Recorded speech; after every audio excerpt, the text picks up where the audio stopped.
everyone. My name is Chinekwu, and I'm here from Learning World. Learning World is your partner in raising outstanding children.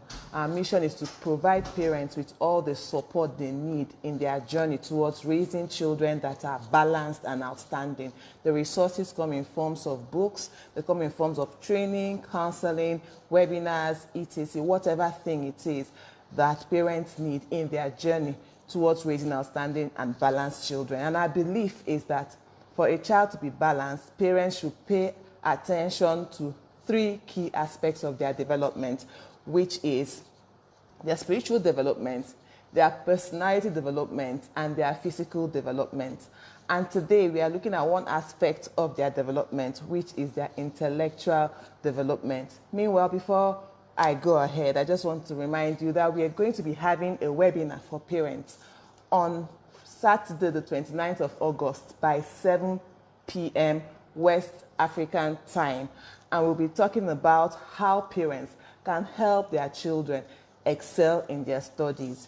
You know, this is not something we should take for granted. There is a strategy to help your children excel in their studies. And I want to encourage you to register and be a part of this webinar. It's going to be loaded. Do not take my word for it. Register today and invite other parents to register as well. We have the link in the description of this video for those that are on our Raising Outstanding Kids group.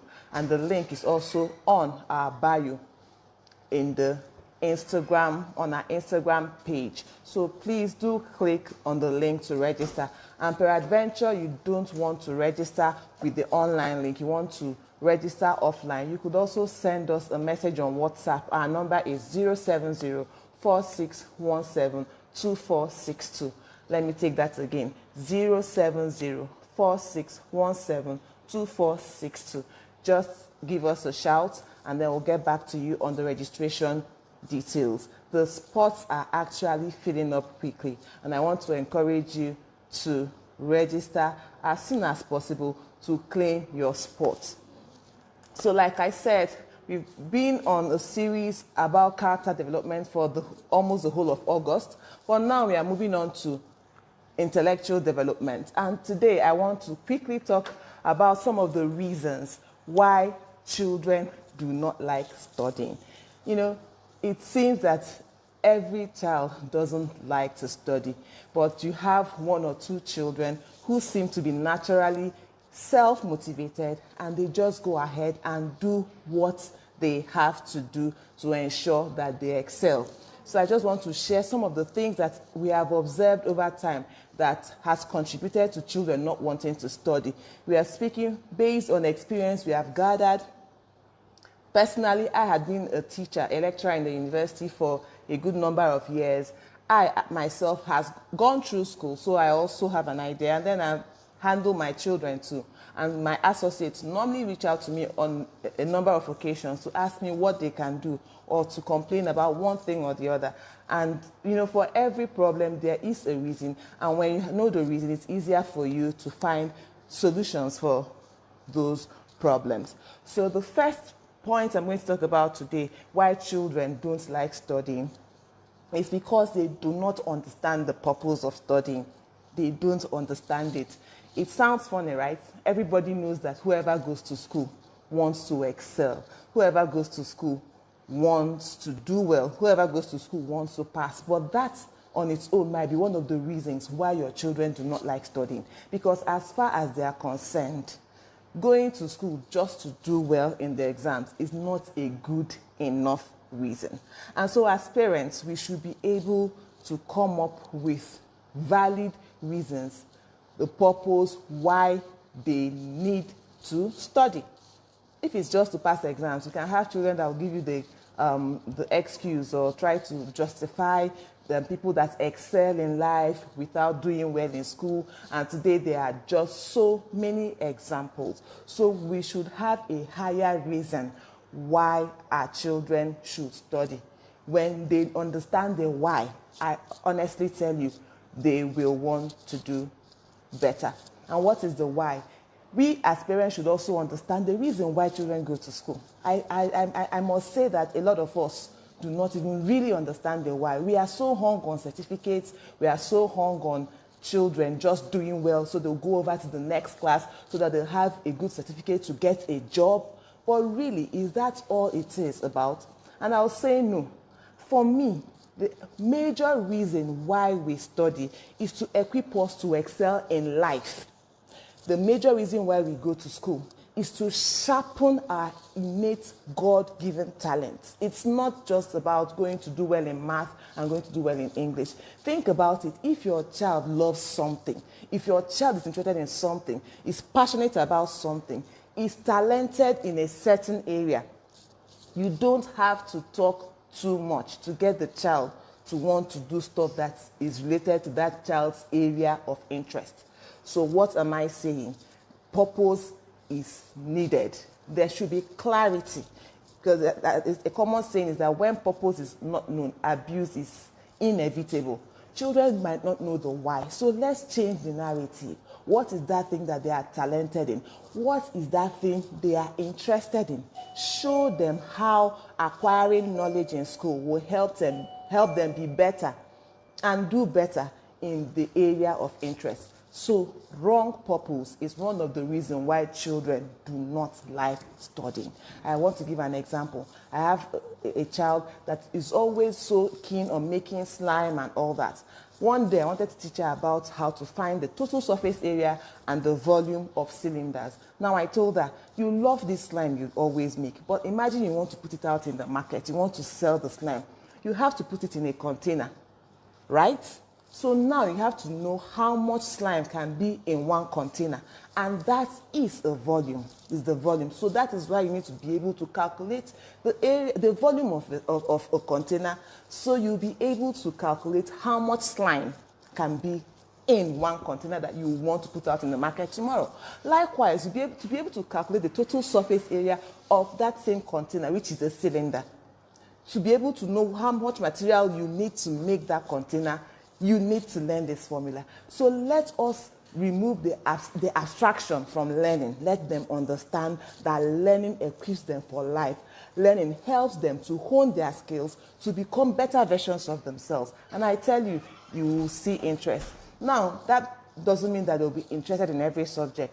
They can't be. Children love some subjects more than the others. But I want to encourage you parents, learn to encourage your children to put in their very best, particularly in the things that they are naturally wired to do well in.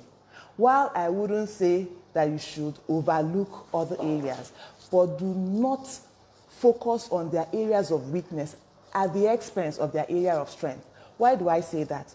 Imagine a child that is naturally good, for example, in math, and then you're always worried that the child doesn't do well in English.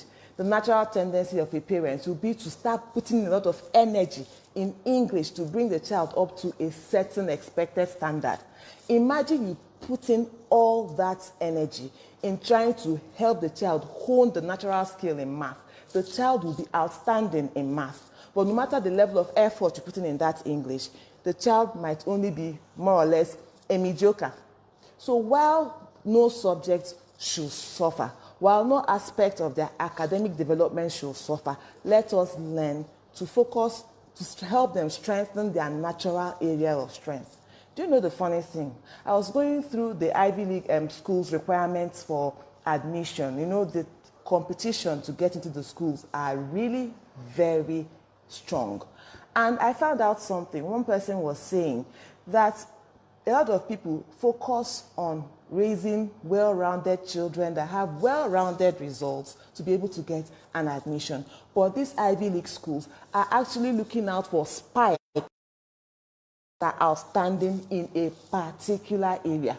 So whereas you try to get your children to do very well in every area, learn to focus on their natural inclinations to strengthen that area. That is what will make them outstanding in that area that God has designed them to be outstanding in. And I tell you, for that purpose, the child will be more than willing to study. For that purpose, the child will be more than willing to study. So that's the first reason. Another reason why children might not like studying might be because the style of studying is boring to them. We have to understand that different children have different learning styles because children are wired differently.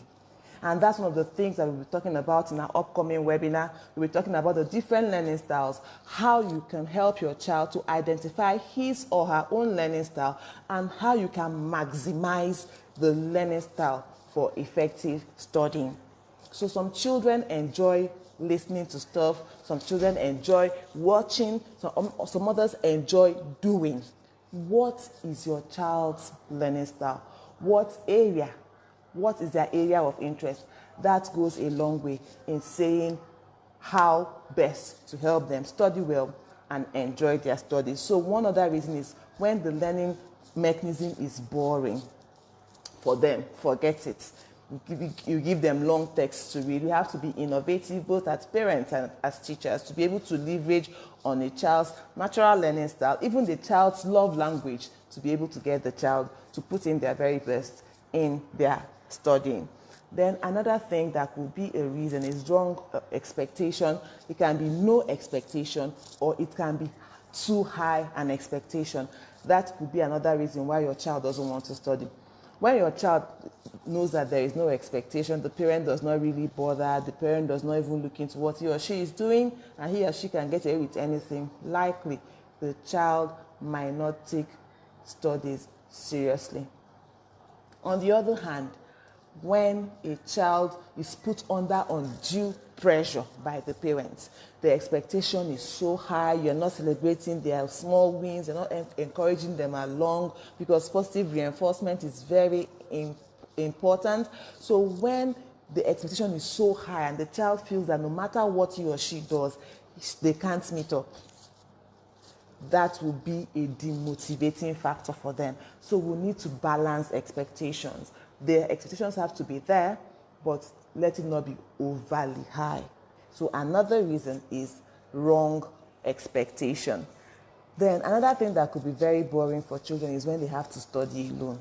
Studying alone is one of the reasons why children don't like studying. I've seen it all play out so many times. If you tell one child, go and study, and the child is doing it alone, the child might lose interest, the child might not want to go ahead with studying. So as much as possible, we also talk about how to create the right environment that can encourage the child to want to go in and study. And then we cannot overemphasize the obsession with screens these days. The children are always on TV, they are always watching the game, there's just something, or playing the game, there's just something or the other that they are always doing on the screen. This is another reason why they might not be studying. So while we will not advocate that you totally remove screens, because they also have some positive advantages to them, there is a place for structure, there's a place for scheduling, there's a place for planning. And a lot of us as parents, we do not plan, we don't have routines, we don't have schedules, and sometimes children will just, do whatever they want to do, or even when you don't plan their studies too, there's no planning with their studies, they might feel stifled, that because it's as if you're always telling them to study. But if they know that there is a time for studying and there is also a time for doing other things that they love, that structure helps them to put themselves together. Well, this is just an introduction to some of the things that will be the reason why your children are not studying. But I want to tell you that on Saturday during the webinar, we are going to go in depth into a lot of reasons why children do not like studying, what you as a parent is doing wrong, how to create the right environment for your children, how to help them to become more self-motivated. And in fact, I'm very sure that there is no way you go through that session and your children's study life will be the same. That is, if you apply the things that you learned. So once again, if you want to register for this upcoming webinar, please kindly click on the link either on our bio if you are watching on Instagram, or on the description of this video if you are watching on our Facebook group. Fill the form and register. But if peradventure you don't want to register online, you can contact us as well by WhatsApp on 07046172462, so we can discuss further. Once again, I just want to remind you that learning is raising outstanding children. We are on a mission to work with parents to change the narrative, to raise the next generation of children and of the world that we will be proud of. Thank you so much. It's a short session this evening, and I don't know if anybody has anything to say before we log out for the day.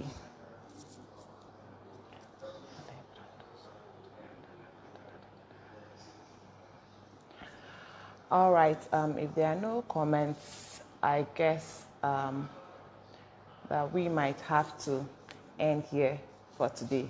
I hope this session was useful to you, and if it was, please tell me in the comment section that the session was useful. Thank you.